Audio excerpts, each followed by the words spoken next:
Isabel Cristina para a leitura do episódio da noite de hoje. Seja muito bem-vinda, minha querida. Obrigada, Dora. Boa noite a todos.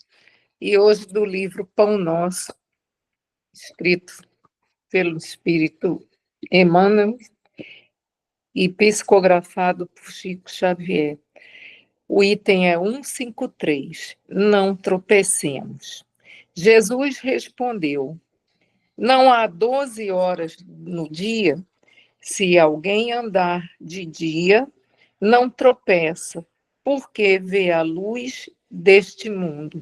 João, capítulo 11, versículo 9. O conteúdo da interrogativa do mestre tem vasta significação para os discípulos da atualidade. Não há 12 horas no dia, conscientemente, cada qual deveria inquirir de si mesmo em que estará aplicando tão grande cabedal de tempo. Fala-se com ênfase do problema de desempregados na época moderna. Entretanto, qualquer crise nesse sentido não resulta da carência de trabalho, e sim da ausência de boa vontade individual. Um inquérito minucioso nesse particular revelaria a realidade. Muita gente permanece sem atividade por revolta contra o gênero de serviço que lhe é oferecido ou por inconformação em face dos salários. Sobrevém de imediato o desequilíbrio. A ociosidade dos trabalhadores provoca a vigilância dos mordomos e as leis transitórias do mundo. Reflete animosidade e desconfiança. Se os braços estacionam, as oficinas adormecem. Ocorre o mesmo nas esferas de ação espiritual. Quantos aprendizes abandonam seus postos, alegando angústia de tempo? Quantos não se transferem para a zona da preguiça porque aconteceu isso ou aquilo em pleno desacordo com os princípios superiores que abraça? E por bagatelas, grande número de servidores vigorosos procuram a retaguarda cheia de sombras, mas aquele que conserva a acuidade auditiva ainda escuta com proveito a palavra do Senhor. Não há 12 horas no dia, se alguém andar de dia, não tropeça. Que nosso Senhor Jesus, misericordioso, possa sempre nos amparar, nos mostrar as 12 horas do dia. Que assim seja, graças a Deus. Passo a palavra a você, Dora. Gratidão. Obrigada, Isabel. Nesse momento, eu passo a palavra ao senhor Gilson para que ele possa fazer a nossa oração de abertura para o nosso evangelho da noite de hoje. Seja bem-vindo, senhor Gilson. Mais uma vez, boa noite a todos, paz e luz para todos nós. Vamos só agradecer pelo dia de hoje, com muita ênfase, e pedir ao Pai que o amanhã seja melhor do que hoje. Hoje vamos fazer a petição ainda de Bezerra de Menezes, petição do aprendiz. Senhor Jesus, deste-nos a conhecer a grandeza do bem, ensina-nos a praticá-lo.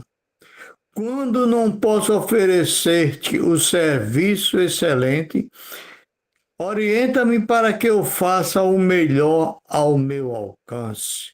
No entanto, se as circunstâncias estiverem contra os meus propósitos, ampara-me a fim de que te entregue um bom trabalho. Se isso, porém, não me for concedido, em vista das imperfeições que carrego, permita-me a confiar-te o meu esforço sofrível. No entanto, mestre, se ainda aqui estiver sob impedimento para a concretização do meu desejo.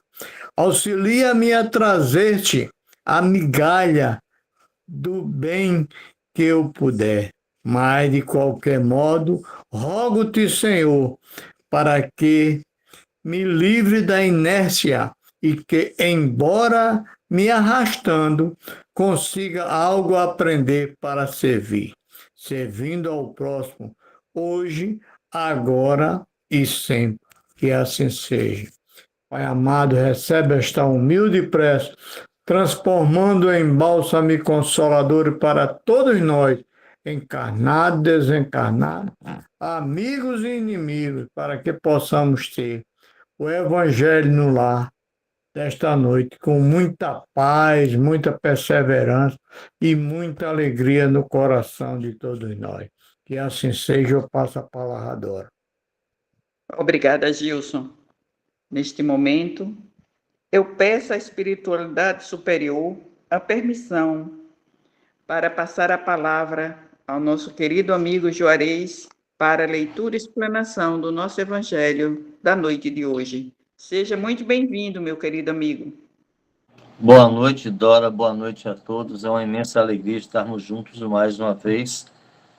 E hoje nós vamos trabalhar o capítulo 21. Haverá falsos cristos e falsos profetas. E vamos trabalhar o item de 1 a 3. Reconhece a árvore pelo seu fruto. Falsos cristos e falsos profetas.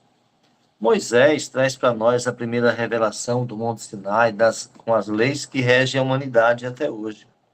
Jesus chega na sinagoga e lá começa a profetizar o que Isaías tinha colocado no templo, e lá ele não tem credibilidade na sua terra, e sai e vai, segue adiante e vai pregar em outras terras. Chega Kardec também na França, traz para nós o Espiritismo, primeira, segunda e terceira revelações, com proposta de esclarecimento da vida futura.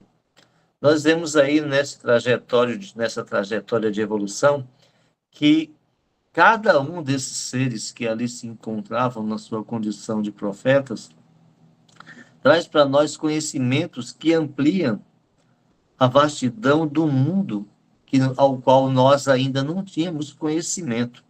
E hoje, com o Pentateuco kardeciano, nós temos a dimensão da proporção de que é ser, conhecedor da vida futura.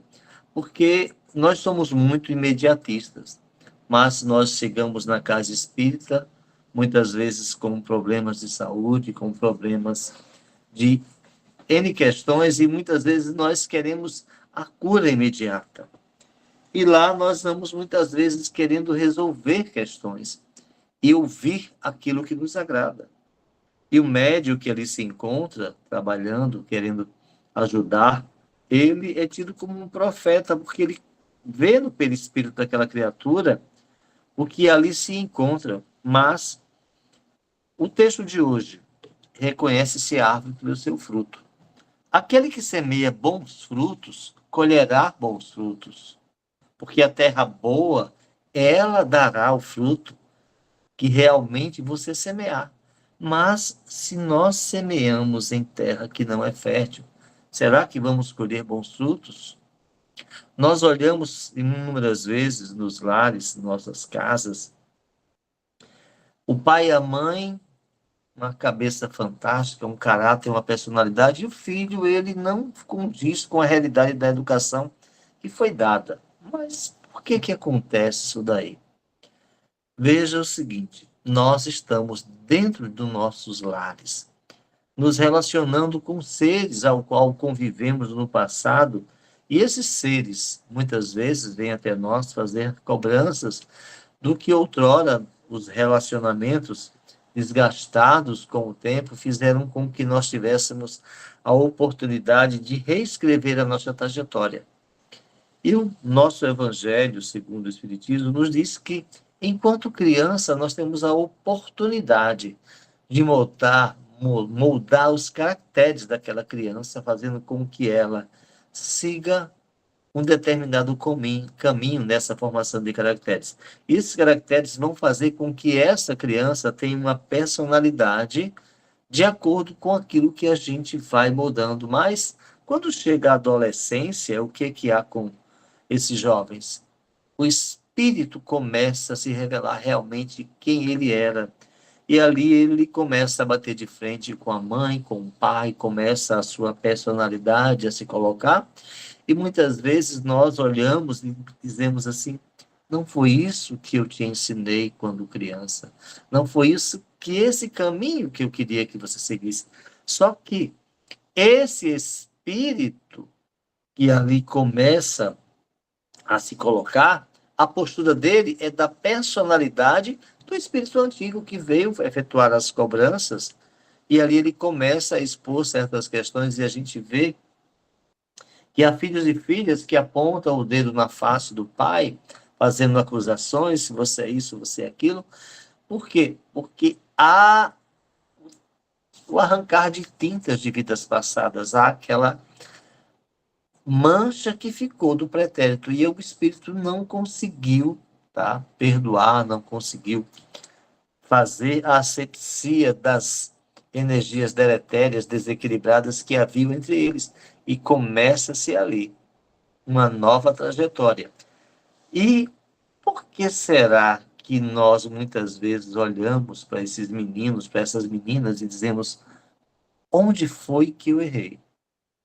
De forma nenhuma nós erramos, nós demos tudo aquilo que de melhor tínhamos para que aquela criatura, enquanto ser em evolução, pudesse receber de nós o melhor que nós podíamos dar, e que nos comprometemos ao recebê-los como filho no plano espiritual, para que ele pudesse mudar toda a sua trajetória e reescrever o seu destino.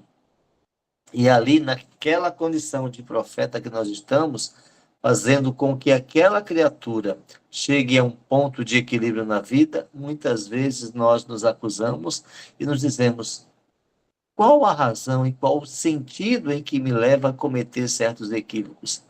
Não fomos nós que cometemos os equívocos.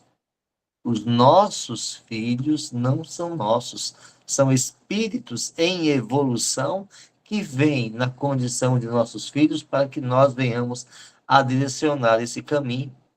E eles fazem as suas escolhas de acordo com a determinação dos projetos de evolução de cada um, porque cada um vai viver a experiência que precisa. Mas muitas vezes o conselho que é dado pelo pai, pela mãe, não é ouvido, mas alguém lá fora diz assim: segue esse caminho, faz isso, e aquela criatura se molda exatamente daquela forma, não seguindo jamais o que a mãe ou o pai diz.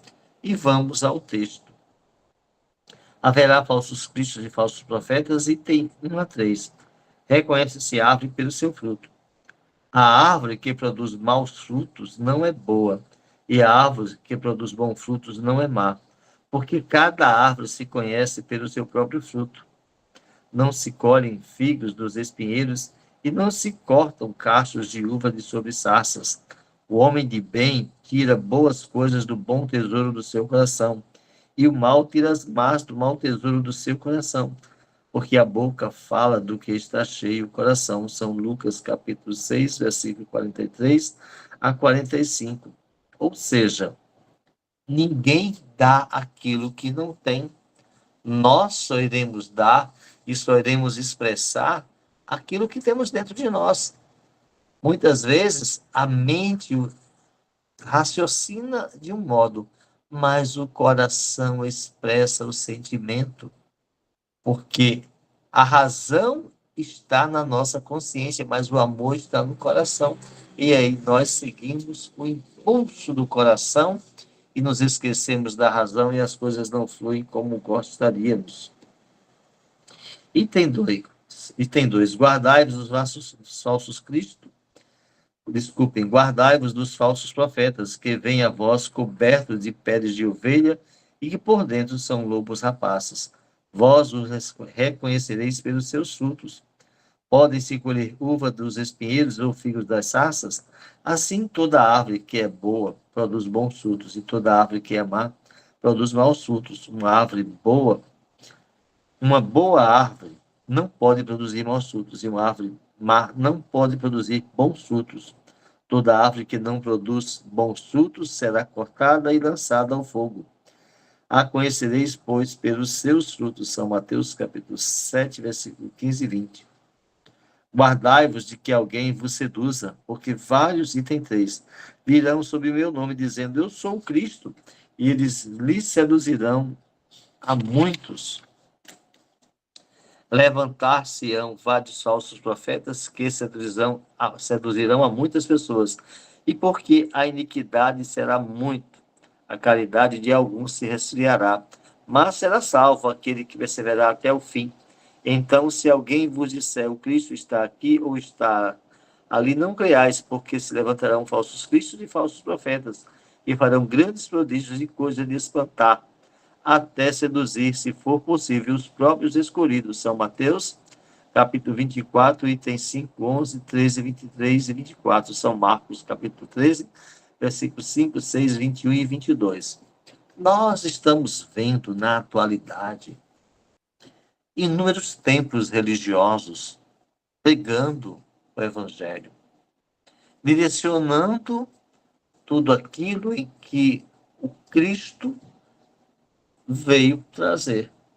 Muitas e muitas criaturas profetizando, falando questões, trabalhando-as de forma a conduzir rebanhos, manadas de criaturas, à sua forma. Ou seja, muitas vezes nós vamos ao templo religioso que nos agrada, em que nós queremos ouvir, aí nós dizemos assim, eu vou ouvir a palavra de Jesus. Mas será que inúmeras questões não estão sendo deturpadas da forma como são colocadas? Será que as questões religiosas colocadas para conduzir as pessoas apenas com interesse, muitas vezes nós estamos vendo única e exclusivamente financeiro, para angariar fundos para a sua sustentação através do dízimo tão pedido nas igrejas, ao qual muitos fazem a crítica? Mas se eu dou algo é porque eu quero, tá? Se eu me sinto bem. Nós vemos aí vários templos as pessoas vendendo chaves de carro, de casa, né? E aquilo dali, usando a palavra de Jesus. Mas Jesus não tinha uma casa, Jesus não tinha um templo, Jesus não tinha nada material. Se nós formos estudar e fazermos as pesquisas, nós vamos encontrar os últimos 3 anos que Jesus cita ali, tá? As suas colocações com relação ao que nós vemos do seu evangelho, mas nós não ouvimos falar. Ele começa a pregação, mas nós não vimos de forma nenhuma ele foi para a casa dele, de Maria, não. Em nenhum dos textos evangélicos a gente vê isso, mas o que a gente vê? É o templo de Salomão, é o templo daquilo, igreja daquilo? Jesus não deixou nenhuma igreja, Jesus não deixou nenhum templo. Ele deixou o exemplo de amor e de caridade. Aí a gente vai ver durante essa trajetória inúmeros seres. São Francisco de Assis, filho de um dos maiores comerciantes à sua época da Europa, deixa tudo e vai seguir Jesus, e por sua falta de compreensão e entendimento, ele também pensa que Jesus queria uma igreja de pedra, uma igreja formada com um templo onde ele pudesse pregar. E ele busca esse templo formando e montando uma comunidade. E aí ele vê ali que a necessidade não seria do templo de pedra, mas a formação desse templo espírito que busca a evolução para a sua transformação na condução de um ser de evolução, mostrando todos os caracteres de transformação da criatura enquanto espírito em evolução. Se nós formos ler a história de Mahatma Gandhi, ele disse que se todos os textos religiosos se perdessem, mas apenas o Sermão do Monte, que se encontra no Evangelho segundo o Espiritismo, ficasse, nada teria se perdido. Ou seja, Mahatma Gandhi era hindu, ele não era cristão. E Jesus Cristo também não era cristão. Jesus Cristo era judeu, e o cristianismo foi criado por Constantino, junto com Roma, para poder se apoderar das manadas, das criaturas, e chegar onde chegamos até hoje. E o que é o Espiritismo? O Espiritismo é o cristianismo redivivo, ou seja, é buscando transplantar esta árvore para a pátria do mundo, o coração do Evangelho, chamada de Jesus, para que as criaturas despertem sua consciência de que a palavra amor e caridade tem o mesmo significado, mas aonde quer chegar, onde é que nós queremos chegar? Nós sabemos que existe uma vida futura, que esta vida futura, ela é a colheita da semeadura presente. E o que é que nós estamos fazendo enquanto que nos dizemos sermos espíritas, para que as coisas aconteçam de forma diferente daquilo que nós já fizemos outrora em vidas passadas? Estamos hoje relembrando os textos ao qual nós lemos, e assim a gente pega o Evangelho, a gente pega o Livro dos Espíritos, o Livro dos Médiuns, e diz assim: eu já li essa coisa antes, eu já li esse texto antes. Mas por quê? Porque nós estamos relembrando. Mas vejamos que, se estamos relembrando, nós já sabíamos. E a nossa responsabilidade hoje, ela tem um cunho muito maior do que outrora. Porque esse despertar da consciência me diz que eu não posso mais ser um falso profeta. Eu não posso semear uma coisa com a minha boca, verbalizando, e moralmente ter outra atitude. Porque aí eu vou estar fazendo com que as coisas não fluem. E veja uma coisa, existe o movimento espírita e a doutrina espírita. E muitas pessoas não fazem distinção disso daí. A doutrina espírita, ela é ilibada, ela é limpa, é cristalina. O movimento espírita é feito por nós que, ao fundarmos uma casa espírita, criamos uma diretoria, muitas vezes direcionamos todo aquilo sem ter um estatuto, sem ter um programa. Fazemos a nossa vontade, ou seja, espiritismo à nossa moda. Mas Kardec, se a gente for ler o livro Obras Póstumas, a gente vai encontrar o direcionamento de uma casa espírita, para que a gente não seja um falso profeta e comece a fazer as coisas à nossa moda. Se a gente ler Céu e Inferno, nós não vamos falar de outra coisa a não ser de um inferno em que você mesmo cria, e não o inferno de Dante, onde dos desdobramentos, aos quais nós vamos inúmeras vezes, as zonas umbralinas, do umbral, as zonas mais densas e cheias de energias deletérias, nós encontramos espíritos que habitaram a Terra e hoje são seres transformados em monstros, em verdadeiras obras satânicas, as quais nós sabemos que esses espíritos eram homens ao estarem na Terra e se colocaram naquela condição exatamente porque foram os falsos cristos e os falsos profetas, pregando, direcionando criaturas, e chega. E lá nas zonas umbralinas, eles criam falange de espíritos com o mesmo magnetismo, com a mesma palavra, emanando aquela energia desarmonizada. E quando eles encontram aqui os seus inimigos do passado, aí começa o processo de obsessão, e a pessoa entra naquele campo vibracional, aí corre para a casa espírita e diz: olha, tira esse negócio de mim, afasta que a minha vida está um total desequilíbrio. Mas ela só está um total desequilíbrio porque nós estávamos juntos com aquela criatura. Muitas vezes éramos nós juntos que fazíamos as mesmas coisas, só que nós reencarnamos, tivemos a oportunidade de encontrar o Evangelho redivivo e começamos a mudar. E aí o que que acontece? O nosso campo vibracional mudou, nós não entramos mais nesta energia desses falsos profetas, e aí começa a mudar. E aí nós somos vibracional elevados para que esses seres não nos encontrem. Mas por que que entramos nesse processo de obsessão? Porque estamos reencarnados e nós somos tentados. Lembra da oração? Não nos deixeis cair em tentação, mas livrai-nos de todo o mal.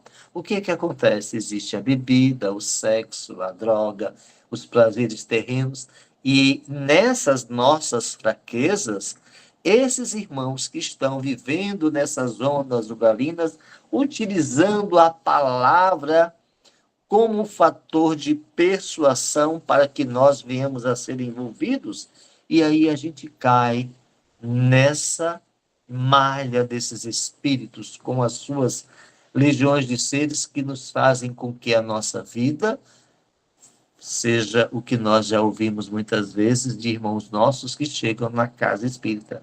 A minha vida está um verdadeiro inferno. Mas espera aí, quem foi que transformou essa vida nesse inferno? Se eu semeei, eu vou colher. Então vejamos que nós estamos aqui, haverá falsos cristos e falsos profetas. Se ele me encontrou é porque eu fazia parte do mesmo time, eu estava envolvido pelo mesmo campo vibracional, mas eu estava vivendo num padrão mais elevado, numa cabeça mais centrada, buscando melhorar. Aí, em um dado momento, eu tenho uma agressão no trânsito com a minha esposa, com o filho, e eu caio naquele padrão, e aquele ser se abraça comigo. Aí o que que acontece? Vamos tomar passe de desobsessão, fazemos isso, fazemos aquilo, tomamos banho de sal grosso, de arruda, de tudo quanto for troço lá, e as coisas não mudam. Por que eu estou querendo mudar as coisas por fora? Mas o espírito, que era o meu compasso no passado, ele me encontrou pelo campo vibracional que estava no meu coração, lá dentro de mim. Ele estava esperando exatamente a oportunidade para dizer: amigo, encontrei você. Você faz parte da minha equipe, você faz parte do meu time, e você está no lugar errado. Aí, como é que eu vou sair disso tudo? E a gente ouve muitos colegas nossos dizendo assim, na casa espírita: rapaz, eu não sei o que está acontecendo comigo. Eu digo: olha, lá no passado existia um filósofo que disse assim: conhece-te a ti mesmo. Se você se conhece, se você compreende e entende as suas fraquezas, o que é que você vai fazer e dizer? Aí a gente lembra do caso Pititinga, em uma das obras de Divaldo Franco, em que Pititinga estava lá fazendo a palestra, falando de Jesus, aquela coisa mais bela do mundo. Aí um cidadão incorpora um obsessor de outrora e começa a deslanchar tudo aquilo que ele fazia nessa vida de errado e de outras vidas passadas. Aí ele humildemente baixa a cabeça e disse: meu irmão, você está coberto de razão. Realmente, eu fiz tudo isso, venho fazendo, mas eu estou aqui tentando me modificar. Me perdoe tudo aquilo que eu fiz de errado no passado, e se ainda estou fazendo algo, que eu possa me redimir. E ali os dois em um diálogo entre alguém que estava no púlpito fazendo a sua palestra e um espírito que encarna no médio ali, que incorpora e começa a dizer desaforos, vão às lágrimas, porque ambos se reconhecem que um ofensor e um ofendido, através do perdão, se reconciliam, e ali aquele espírito naquela reunião é resgatado, e os outros que vinham, tá, há muito tempo perseguindo Pititinga também o são. E nesse processo, o que que acontece conosco? O que que eu posso fazer para que eu crie um campo magnético? Eu tenho que passar o dia inteiro em preces? Eu tenho que estar constantemente? Não. As suas atitudes, os seus pensamentos, a sua ação com relação a fazer o bem é a maior prece. mas constantemente há energias que vão e que vêm. Muitas vezes nos aborrecemos, falamos coisas que não gostamos, mas isso faz parte do nosso processo de evolução, faz parte da nossa trajetória. Mas eu tenho que viver em prece? Não. Faz uma prece de agradecimento quando acordar de manhã cedo pela noite que passou. Pede proteção para o dia, chegou a noite, agradeça pelo dia e peça proteção e peça para ir a colônias espirituais que possam fazer com que nós venhamos a aprender tudo aquilo que flui para o nosso entendimento com relação à vida futura. Eu separei um texto para a gente fazer uma breve leitura aqui, tá? Do capítulo 17 da Gênesis, Predições do Evangelho. Ninguém é profeta em seu país. E é um texto, tá, que diz assim: e chegando à sua terra, eles os instruía em suas sinagogas, de modo que, tomados de espantos, eles diziam: de onde veio para ele essa sabedoria e esses milagres? Não é ele o filho desse carpinteiro? Sua mãe não se chamava Maria? E seus irmãos Jacó, José, Simão e Judas? E suas irmãs não estão elas entre nós? De onde vê, pois, a ele todas essas coisas? E assim tomaram-no um motivo de escândalo. Mas Jesus lhes disse: um profeta só é sem honra em sua terra e na sua casa, e não fez lá muitos milagres por causa da incredulidade deles. Mateus, capítulo 12, versículo de 55, 54 a 58. Jesus enuncia aí uma verdade transformada em provérbios que vale por todos os tempos e a qual se poderia dar mais extensão dizendo-se que ninguém é profeta enquanto vivo. Na linguagem atual, essa máxima é entendida como pouco crédito do qual um homem goza entre os seus e aqueles no meio dos quais vive da pouca confiança, que lhe se inspira pela superioridade do saber e da inteligência. Se a exceção são raras e em todos os casos nunca são absolutas.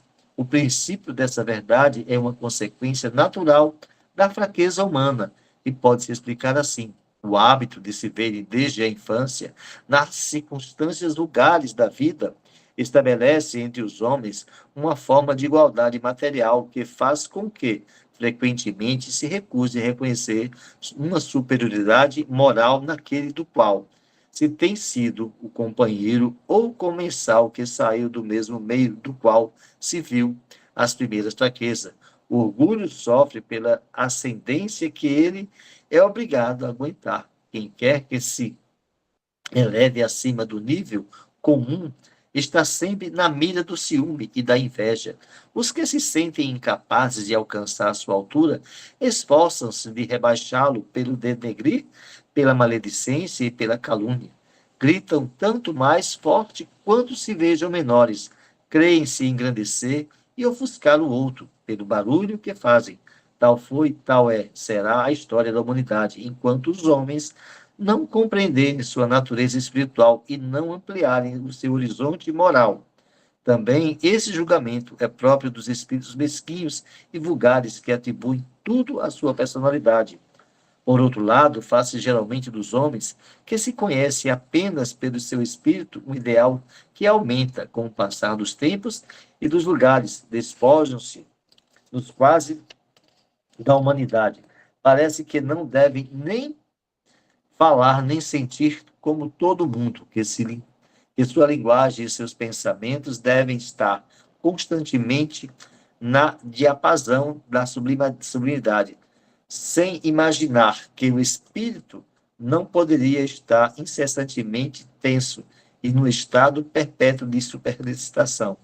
No contato diário da vida privada, vê-se muito o homem material, que em nada se distingue do vulgar, o homem corpóreo, levado pelo sentido quase anula o homem espiritual, que só impressiona o espírito de longe. Só se vê os clarões do gênio de perto e se vê as limitações do espírito. Depois da morte, não pode haver mais comparação. Só subsiste o homem espiritual, e parece tanto maior quanto a lembrança do homem corpóreo.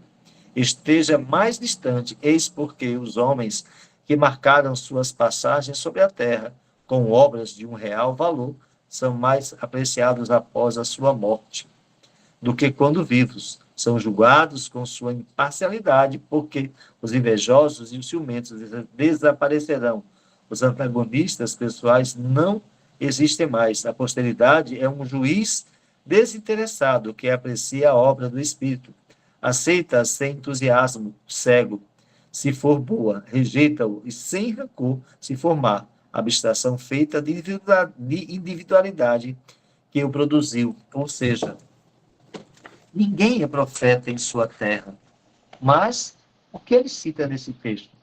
Que todas as criaturas que nós ouvimos falar hoje, enquanto estavam vivas, pregando o seu evangelho, fazendo tudo aquilo para que as coisas fluíssem, não eram reconhecidas. Da mesma forma que muitas vezes nós temos aquela história de casa de ferreiro, espeto de pau, ou seja, o santo de casa não faz milagre, mas o lá de fora faz. Por quê? Porque nós damos credibilidade ao profeta que está lá fora, e muitas vezes aquele espírito que está conosco, vibrando numa sintonia elevada, ele traz a oportunidade para conosco de podermos mudar os nossos padrões vibratórios e elevarmos essa condição de espírito em evolução e fazermos com que as coisas mudem. E essa árvore que está semeada, ela vai dar bons frutos, porque os frutos serão colhidos de acordo com a semeadura. Tudo na vida tem uma razão de ser. O acaso não existe. Todas as dificuldades que vivemos em todos os momentos da vida, existe uma coisa que nós deveríamos fazer, chamada gratidão, porque cada um colherá o fruto que semear. Mas hoje, enquanto espíritas, nós temos a obrigação de despertar a consciência de todos aqueles que estão em torno de nós, buscando sempre uma coisa, chamada caridade e amor, que é a semeadura de Jesus para com todos nós. Eu espero, meus irmãos, que tenham passado para vocês, tá? O que é reconhecer a árvore pelo seu fruto. Se temos a oportunidade de semear, que cada um de nós semeie o que tiver de melhor, porque aí nós colheremos verdadeiramente o fruto ao qual nós seremos dignos de colher no futuro.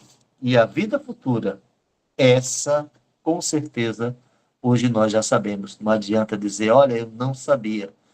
Muito será cobrado daquele que se é muito dado. Então, não tem mais desculpas de dizer, eu não sabia. Agora, vamos elevar o pensamento a Jesus, dizendo assim: Mestre amado, se conosco a luz que clareia o nosso caminho.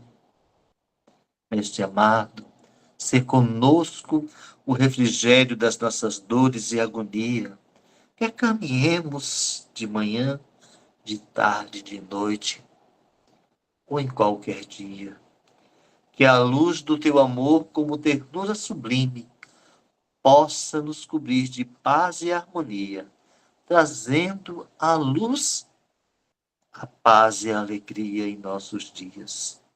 Sê conosco, Senhor, nos momentos de aflição, o refrigério do nosso coração. Ser conosco, Senhor, a paz e a alegria que precisamos para transitar nas dificuldades do dia.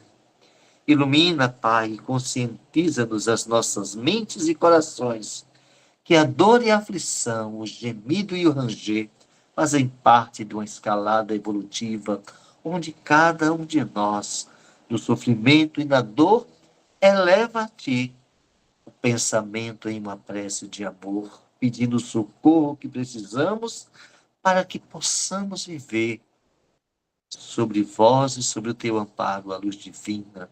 Porque Tu dissestes, no mundo só tereis aflições, tende bom ânimo, eu venci o mundo. E Tu disseste mais, Tu sois Deus, tu sois Espírito. Ser esse Espírito, iluminado e abençoado por vós, onde quer que possamos estar. Que tua paz e que teu amor, Pai, penetre em todas as mentes e consciências que neste momento precisam do teu amor, hoje e sempre. Que assim seja, graças a Deus. É com você, Dora. Obrigada. E com esta oração, peço à espiritualidade fazer uma varredura em cada lar. Se encontrar algum irmãozinho precisando de ajuda, que seja encaminhado a um hospital, a uma colônia espiritual ou a um lugar adequado às suas necessidades. E que todas as energias deletérias sejam recolhidas e transformadas em paz, em luz e amor. E nesse momento eu peço à espiritualidade superior a permissão para encerrarmos o nosso evangelho dos nossos lares desta noite. E amanhã teremos o nosso evangelho. Que a paz, o amor, a luz de Jesus esteja com todos vós. Boa noite. Boa noite.